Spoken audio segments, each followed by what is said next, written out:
When my son-in-law leaned across the kitchen counter, looked me square in the eye, and said, "We're not changing our plans just because you're visiting," something inside me sank.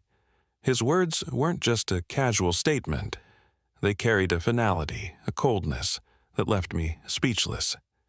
I nodded slowly, pretending his words hadn't pierced me. I forced a smile, the kind a man wears when he refuses to let anyone see his heart breaking. My name is James Whitaker, and I'm 63 years old. I spent over 3 decades teaching high school history before retiring. I thought retirement would be the season of my life where family filled my days. After my wife, Susan, passed away 2 years ago, my daughter became my anchor. Her voice on the phone, her laughter, the way she called me Dad in that familiar, affectionate tone. It reminded me I wasn't drifting alone. Her name is Rachel, 33, bright, compassionate, and once the little girl who used to fall asleep on my chest while I graded papers. I raised her for a long stretch on my own, before Susan entered our lives. And even after Rachel married, I held on to the belief that our bond was unshakable. But marriage changes things, and in Rachel's case, marriage meant introducing Eric Lawson into our family, a man who from the very beginning carried himself with the confidence of someone who thought he had the world figured out.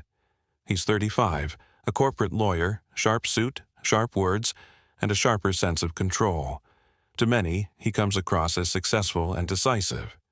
To me, he has always been dismissive, even condescending, as if age and experience were inconveniences rather than wisdom. That afternoon, I'd called Rachel with nothing but joy in my heart. I told her, "Sweetheart, I'll be in Chicago next week. I'd love to spend some time with you both. Maybe dinner, maybe a day in the park, whatever you like." I heard the hesitation in her voice even before she answered. "Of course, Dad. Let me just check with Eric. Hold on." There was a muffled sound as she pulled the phone away, then his voice, loud enough to cut right through, as if he wanted me to hear, "We're not changing our plans just because he's visiting." The words hit harder than I expected. My hands went cold. For a second, I considered hanging up, pretending the call had dropped, sparing myself the sting. But I stayed quiet, waiting. Rachel came back on the line, her voice carrying that soft edge, like she was trying to cushion the blow. "Dad, we already have some things lined up that weekend, but maybe you could join us for a little while." A little while, my visit to see my daughter reduced to an afterthought. I wanted to protest, to say, "Rachel, I'm your father. I shouldn't have to beg for time with you." But instead, I swallowed the lump in my throat. I said the words every man says when he refuses to cause a scene. "That's fine, honey. Don't worry about me." I ended the call, but I couldn't shake the echo of Eric's voice. "We're not changing our plans." The way he said it wasn't careless. It was deliberate. He wanted me to know my place, and that place was on the outside looking in.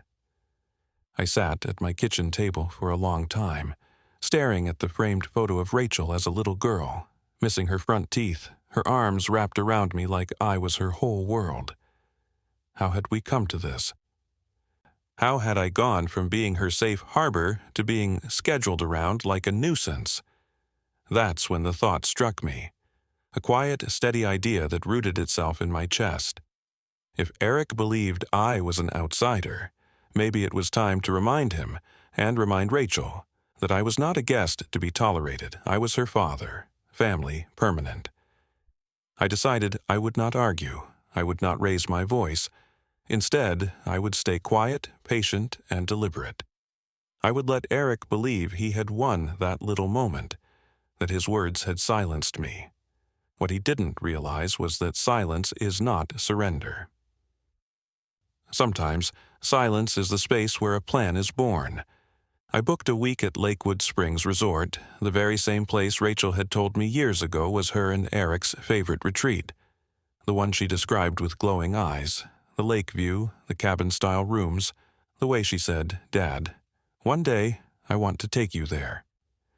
When they arrived at the resort for their carefully guarded weekend getaway, expecting privacy and freedom from me, they opened the door to their suite and froze, because I was already there. After that phone call with Rachel, I couldn't shake the weight of Eric's words. They circled in my mind, gnawing at me, turning something as simple as a weekend visit into a reminder that I was no longer welcome where I once belonged. But before I tell you how I chose to handle it, let me take you back, because you need to understand where I was coming from and why this cut so deeply. My name is James Whitaker. I spent over 30 years teaching high school history in Indiana. To most of my students, I was Mr. Whitaker, the guy who could make the American Revolution sound like a blockbuster movie. To Rachel, though, I was just Dad. And for most of her life, that was my proudest title. Rachel was my miracle. Her mother, Laura, passed away in childbirth, and from that moment on, it was just me and my baby girl. I was 29 years old, fumbling through diapers, midnight feedings, and trying to balance lesson plans with lullabies. I wasn't perfect, but I showed up every day. And Rachel grew up knowing her father's love as steady and certain as the sunrise. Years later, when I met Susan, my late wife, Rachel was already a teenager. Susan brought laughter and warmth into our home, and for the first time, I felt like our little family was complete. When cancer took her 2 years ago, it wasn't just me who lost a partner. Rachel lost the only mother she had truly known. Since then, I've clung to Rachel like a lifeline, calling her every Sunday, visiting whenever I could. But marriage changes the air between people. When Rachel met Eric in law school, I could see the way she lit up around him. I wanted to be supportive, and I was. He was polished, ambitious, and had that confident way of speaking that draws people in. But underneath that shine, I always sensed something harder, something dismissive. The first time we shook hands, he said, "So you're the history teacher. Rachel tells me you're like a walking encyclopedia." He smiled, but there was something in his tone, like he wasn't impressed, like being a teacher was something small. Still, I told myself I was imagining it. I wanted to believe Rachel had found happiness, and if that happiness came with a man I didn't quite connect with, then so be it. Over time, though, it became clear. Eric didn't just marry my daughter, he took ownership of her time, her attention, and, bit by bit, her distance from me. I remember one Thanksgiving, just months after Susan had passed, I asked Rachel if she and Eric could come stay at the house for the holiday. She hesitated, looked to him, and he said, "We've already committed to Friendsgiving this year, maybe next time." Next time never came. That's why this visit mattered. This wasn't just another trip to Chicago. For me, it was a chance to reconnect with Rachel, to sit across from her and see that she was okay, to remind her that even though Susan was gone, her father was still here. The night before I left, I walked around my house in Indiana, the walls heavy with silence. The photos on the mantel told the story of a man who had devoted his life to one girl.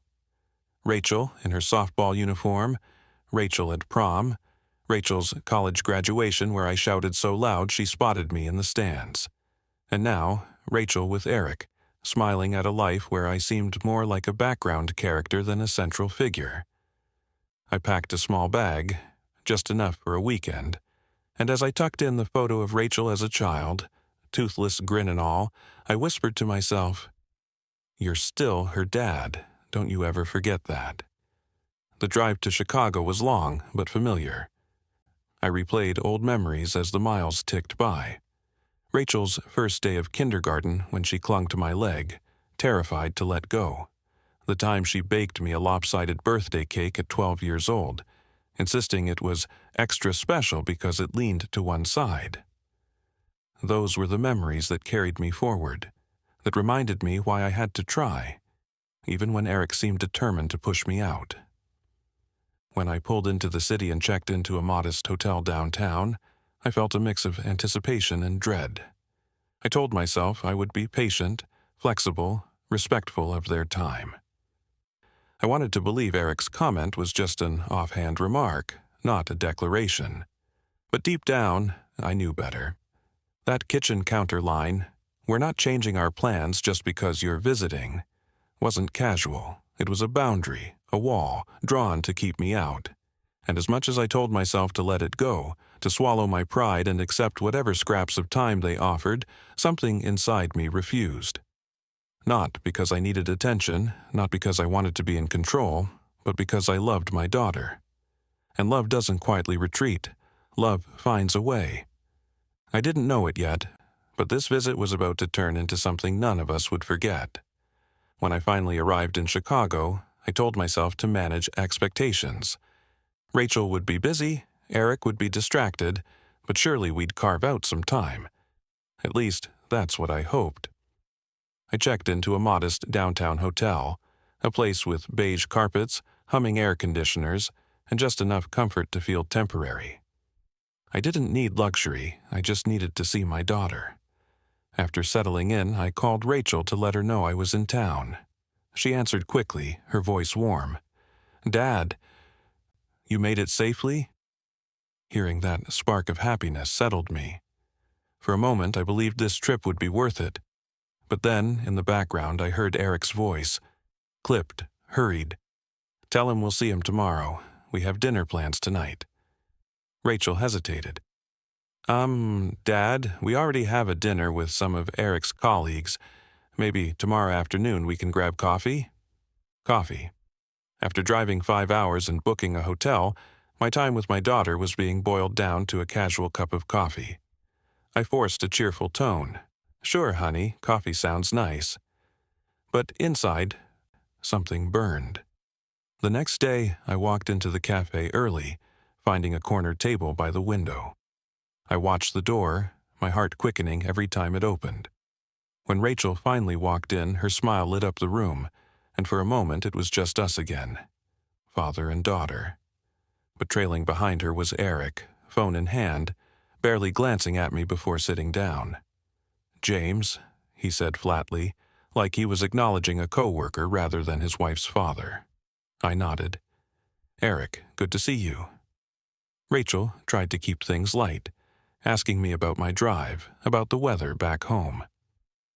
I answered, but Eric's presence was like a shadow. He checked his phone, typed furiously, then finally looked up. "So, James," he said, "what do you do with all your free time now that you're retired?" The way he asked it, sharp, dismissive, made it sound less like curiosity and more like a challenge. I cleared my throat. "Well, I read a lot. Volunteer at the library. I've started teaching history classes at the community center for kids who need extra support." Rachel beamed. "That's amazing, Dad." But Eric only smirked. "Sounds quaint." Then he went back to scrolling on his phone. I wanted to snap back to remind him that quaint was another word for meaningful, that teaching children mattered more than arguing corporate law in boardrooms. But I swallowed it, choosing silence over conflict. When Rachel excused herself to the restroom, Eric leaned in slightly. His voice dropped low, sharp as glass. "Look, James, we have a busy life. Rachel and I barely get time together as it is. Don't expect us to drop everything just because you're in town." The words stung, but more than that, they revealed the truth. This wasn't about schedules or plans. It was about Eric's control. He didn't want me here, not in their home, not in their lives. When Rachel returned, I smiled, pretending nothing had been said. I didn't want her caught in the middle. She looked so tired already, torn between pleasing her father and her husband. I knew that weight, and I refused to add to it. We wrapped up the coffee meeting, and Rachel hugged me tightly. "I'll call you later, Dad. Maybe we can do brunch on Sunday." But maybe carried the same hollowness as coffee. I could see the pattern, small, shrinking fragments of time, squeezed between Eric's priorities. That night, back at my hotel, I sat alone with takeout, staring at the city skyline. I thought about Susan, about how she would have handled this. She was fire where I was stone. She would have called Eric out, demanded respect. But me? I've always been quieter, more deliberate. Still, the ache in my chest grew heavier. I wasn't just being sidelined, I was being erased. And it wasn't just about me, it was about Rachel. I saw the way her eyes darted between Eric and me, the way she shrank when Eric spoke sharply, the way she apologized for him with nervous smiles. She loved him, I knew that. But love shouldn't mean losing the people who raised you. The conflict became clear. I could either accept my place as an occasional visitor in my daughter's carefully managed life, or I could find a way to remind them both, especially Eric, that I wasn't going anywhere. That night, while the city buzzed below my hotel window, I made my choice. I wouldn't argue, I wouldn't raise my voice, but I also wouldn't fade into the background. I picked up my phone, searched for the place Rachel once called our little paradise, Lakewood Springs Resort, and clicked Book Now. If Eric thought I was a guest who could be scheduled out, he was about to learn just how wrong he was. Back in my hotel room that night, the glow of the city lights spilled across the carpet, but all I could feel was the cold silence pressing in around me. Eric's words replayed in my head like a broken record. Don't expect us to drop everything just because you're in town. I sat there, staring at my suitcase in the corner, wondering if I had made a mistake. Maybe I should have stayed home. Maybe I was chasing something that no longer existed between me and Rachel. But then I thought about Susan, how she used to tell me, "James, never let Rachel forget how loved she is. No matter what life brings, remind her she's never alone." That memory sparked something inside me. I realized I had two choices: accept Eric's rules and quietly fade into the background, or make a statement without ever raising my voice. A statement that would remind Rachel who I was, not just her father, but a permanent part of her life. I grabbed my laptop and searched for Lakewood Springs Resort. The name alone brought Rachel's voice back to me. Years ago, she had described it in detail, her eyes shining as she said, "Dad, one day you'll have to see it with me. It's the most beautiful place I've ever been." As the resort's website loaded, I scrolled through the photos. The glassy lake reflecting pine trees, the rustic cabins with fireplaces, the restaurant overlooking the water. I could almost hear Rachel's voice in those descriptions, the excitement she had once shared with me. And suddenly, it clicked. If Eric wanted to make me feel like an outsider, I'd remind him, on his turf, at his favorite getaway, that family isn't something you can sideline. I booked a full week in one of their signature suites, the exact suite Rachel had once told me she and Eric always reserved. My finger hovered over the confirm button for just a moment. Then I clicked. A strange calm settled over me, the kind of calm you feel when you finally stop being afraid of the storm and decide to walk straight into it. The next few days, I prepared with the same quiet determination I used to have when I coached Rachel's softball team, planning each move carefully, knowing the real moment would come later. I called the resort ahead of time, speaking to the concierge. "I have a special request," I explained. "Could you have a bouquet of white lilies in the room when I arrive?" The concierge paused. "Of course, sir. Any reason in particular?"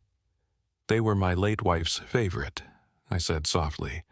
"And they're my daughter's favorite, too. It would mean a lot." When I arrived at Lakewood Springs, the staff treated me with warmth that felt like a balm after the cold reception in Chicago. I tipped the bellman extra, asking him to place a framed photo on the bedside table, the one I carried everywhere, of Rachel as a little girl with her missing teeth and radiant smile. He looked at it and nodded knowingly, as if he understood this was more than just a vacation. The suite itself was beautiful. High ceilings with wooden beams, a stone fireplace, and a balcony overlooking the lake. I settled in quietly, arranging the lilies near the window, the photo beside the bed. The space felt alive now, not because of its luxury, but because it carried pieces of Rachel's story, our story. That night, I sat by the fire, sipping coffee and rehearsing what I might say when Rachel and Eric walked through that door. Would I confront Eric directly? Would I focus only on Rachel, reminding her of the bond we shared?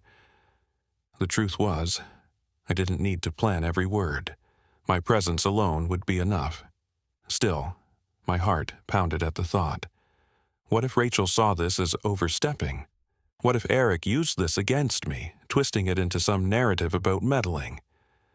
The doubts swirled, but I clung to the one thing stronger than fear: love. Susan used to tell me, "James, sometimes you don't need to shout to be heard. Sometimes just standing your ground is enough." That's what this was, me standing my ground. The morning they were due to arrive, I asked housekeeping to tidy the room as if it had just been prepared for new guests. I wanted everything to look pristine, untouched, except for me, waiting quietly in the armchair by the window, my suitcase neatly tucked beside me. As I sat there, listening to the sounds of resort guests checking in, laughter echoing down the hallways, I felt my pulse quicken. The anticipation was electric. Any moment, Rachel and Eric would walk through that door, expecting a romantic escape. Instead, they would find me, calm, unshaken, and right in the heart of their carefully guarded world. And for the first time in a long time, I wasn't nervous about what came next. I was ready. The morning was crisp, sunlight glinting across Lakewood Springs like a sheet of glass. I sat in the armchair by the window of the suite, my coffee growing cold on the table beside me. The lilies I'd requested filled the room with their gentle fragrance. The photo of Rachel as a little girl smiled up at me from the bedside table, a silent reminder of why I was here. Every tick of the clock made my chest tighten. I knew they'd be arriving any minute, expecting the same cozy retreat they'd enjoyed for years. But this time, they wouldn't be walking into a weekend of escape. They'd be walking into me. Finally, I heard the jangle of keys outside, followed by Rachel's familiar laugh. My heart skipped. For a split second, I thought about standing up, about greeting her with open arms.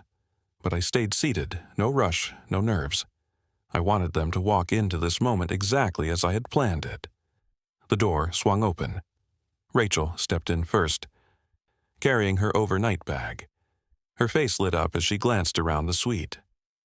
"Oh, Eric, they gave us the corner room this time," she said, her voice full of the same excitement she had shared with me years ago when she first described this place. Then Eric walked in, pulling the door shut behind them. He scanned the room quickly, his lawyer's mind already checking for details. That's when his eyes landed on me. I didn't move. I just looked at him, calm and steady, sitting there like I belonged. Rachel froze mid-step. Her bag slipped slightly from her hand. "Dad?" Her voice cracked between shock and relief. Eric's face hardened. "What the hell are you doing here?" I leaned forward, resting my elbows on my knees, and spoke evenly. "You told me not to expect you to change your plans for me, so I didn't. I made my own." The room went quiet, the kind of silence so heavy it makes your heartbeat sound like thunder. Rachel's eyes darted between us, confusion and something else, something softer, filling her expression. "Dad, you booked this room?" I nodded. "I thought maybe we could spend some time together, like you always said we would, Rachel. By the lake." For a moment, I saw her eyes glisten, that little girl inside her shining through. But before she could speak, Eric stepped forward, his jaw tight. "This is inappropriate," he snapped. "Rachel and I came here for a private weekend. You had no right to invade that." I didn't flinch. "Private weekends are fine, Eric, but family isn't something you schedule around. I'm not here to interfere with your marriage. I'm here because I'm Rachel's father, and I won't be pushed out of her life." Eric's voice rose. "This isn't your decision to make. Rachel and I decide how we spend our time." Rachel finally spoke, her voice trembling. "Eric, stop." He turned to her, surprised. "What?" "Stop talking to him like that." She stepped closer to me, her hand brushing my shoulder. "He's my dad. He's been there for me my whole life. I wanted to bring him here once, remember? I told you that. Eric's mouth opened, but no words came. For once, his sharp tongue failed him. Tears welled in Rachel's eyes as she looked at me. Dad, thank you for coming. Thank you for not giving up. She hugged me tightly, her arms clutching me the way she used to when she was a child afraid of thunderstorms. Over her shoulder, I saw Eric watching, his face caught between anger and defeat. He knew this wasn't a battle he could win with words, not this time. I didn't gloat, I didn't smirk. I simply held my daughter and whispered, "You'll never lose me, Rachel, not as long as I'm breathing." When she pulled away, she wiped her eyes and turned to Eric. Maybe this weekend doesn't have to be just about us. Maybe it can be about family. Eric didn't respond, but he didn't argue either. He sat down heavily on the edge of the bed, his expression sour but silent. For the rest of that day, the tension lingered, but something had shifted. Rachel and I walked by the lake, sharing stories, laughing like old times. Eric followed, quieter than usual, watching as the bond between father and daughter came alive right in front of him. It wasn't the dramatic shouting match you see in movies. It wasn't a victory dance. It was something stronger, a reminder. A father reminding his daughter that love doesn't vanish, and a son-in-law realizing that some relationships can't be controlled or minimized. By the time the sun set over Lakewood Springs, Rachel leaned against me on the porch swing, her voice soft. "Dad, I don't know what I would have done if you hadn't come." And in that moment I knew the risk, the awkwardness, even Eric's anger. It had all been worth it. Because family isn't about convenience. It's about presence. And I had just reclaimed mine. That first evening at Lakewood Springs felt like a storm had passed. The air was still thick with tension, but there was also clarity in the silence that followed. Rachel had spoken, firmly, lovingly, and for the first time in years, I felt like my voice had reached her through the noise of Eric's control. We sat on the balcony that night, Rachel and I side by side, the lake glimmering under the moonlight. Eric lingered inside, scrolling his phone, clearly stewing but unwilling to keep the fight going. For once, he didn't have the final word. Rachel turned to me, her voice quiet. "Dad, I'm sorry. I should have made more time. I let things slip, and I didn't even realize how much until now." I shook my head. "Rachel, I don't blame you. Life is busy. Marriage is complicated. I don't ever want you to forget that you still have me, that you'll always have me." Her eyes glistened, and she smiled through it. "I know, Dad, and I needed this reminder."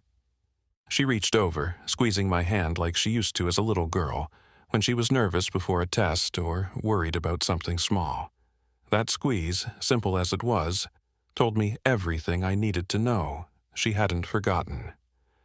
She just needed someone to fight gently for her attention. The next day, things felt different. Rachel insisted we all have breakfast together in the resort dining room. The air was awkward at first. Eric sipped his coffee in silence, staring out at the lake while Rachel chatted about the view, the food, anything to break the ice. At one point, Eric finally looked at me. His tone wasn't friendly, but it wasn't sharp either. "You caught us off guard, James." I set my fork down. That was the point. He smirked, but the edge was gone. There was no witty comeback, no jab to undermine me. Instead, he went back to his plate, and in that small surrender I saw the shift. Eric understood now. I wasn't a guest, I was family, and family doesn't wait for permission to matter. Over the weekend, Rachel and I carved out moments together. We walked the trails by the lake. She told me about her work at the hospital, and I shared stories about old students who still wrote me letters. For the first time in years, I felt like I wasn't on the outside of her life, looking in through a window. I was beside her again, where I belonged. Even Eric softened slightly as the days went on. One afternoon, while Rachel was getting ready for dinner, he and I found ourselves alone on the balcony. He leaned on the railing, not looking at me at first. "You really love her," he said finally. I studied him for a moment, surprised by the sincerity in his tone. She's my daughter. She's the best thing I've ever done with my life. That doesn't change because she's married. He nodded slowly. I guess I didn't see it that way. I want her to myself sometimes. I chose my words carefully. Wanting time with her is natural, but don't ever make her feel like she has to choose between us. Because if you do, you'll lose more than you realize. For the first time, he didn't argue. He just nodded again, quietly. By the time we packed up to leave, the tension had softened into something manageable. Not perfect, not yet, but better. Rachel hugged me so tightly at checkout I thought she might never let go. Her voice broke as she whispered, "Thank you, Dad. I needed this more than I knew." I kissed her forehead, just like I used to when she was little. You'll never lose me, Rachel. Not now, not ever. As I drove back to Indiana, the road stretched long before me, but I felt lighter. For the first time since Susan's passing, I didn't feel like I was losing Rachel. I felt like I had fought for her in my own quiet way, and I had won, not by shouting or demanding, but by reminding her of what was always there. The lesson I carried with me, and the one I hope others see, is this.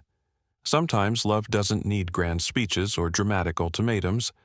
Sometimes it just needs presence. Silence can be powerful when it carries intention, and patience can speak louder than anger. I didn't go to Lakewood Springs to embarrass Eric or to force my way in.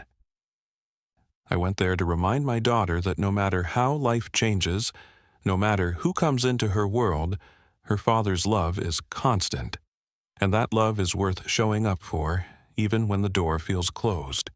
Family isn't something you schedule around. It isn't something you give up when life gets complicated. Family is the heartbeat that carries you through the storms, and as long as mine is still beating, Rachel will never face this world without knowing I'm right there beside her. That's the story of how one quiet decision changed everything, not just for me, but for my daughter too. It taught me that sometimes the strongest statements aren't made in anger, but in presence. Family is worth showing up for, even when you're told you don't belong.